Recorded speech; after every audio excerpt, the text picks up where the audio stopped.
has Formula Drift been romanticized to the point where people think it's easy to get into? I think that is a great question. And what we were talking about earlier about the reality that anyone that gets a drift car thinks they can go get a partnership or ask people for something. Yes, I think it's all been romanticized, and it looks easy because you see people in their stock car going and linking a track or you know, the sport to the untrained eye. If you're just linking a course, yeah, you're drifting, you're good.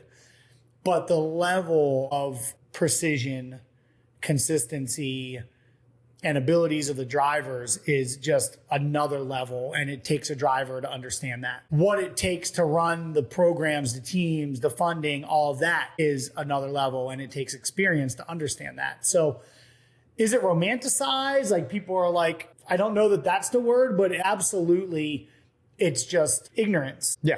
Right? I don't mean that in a negative way. It's just like, when you don't know what you don't know. And so when you see, you know, you go to your local grassroots track day and there's guys drifting the bank, and you go to Irwindale and there's guys drifting the bank, to the untrained eye, it's like, oh, they're drifting. Oh no, that guy is 100% throttle with 1500 horsepower. And if he lifts off the throttle, he's literally going to smash his car. Yeah. It's gone. He might die. Right? Whereas the guy in grassroots, he's picking up throttle, lifting his car's floating everywhere. It's all easy to drive. And the other guy's like, oh, this car's trying to kill me, you know, in FD. So it's just different. It's just different. But at the end of the day, I'm happy for anyone to be doing anything behind the wheel, because it is something that has just brought me so much joy in my life.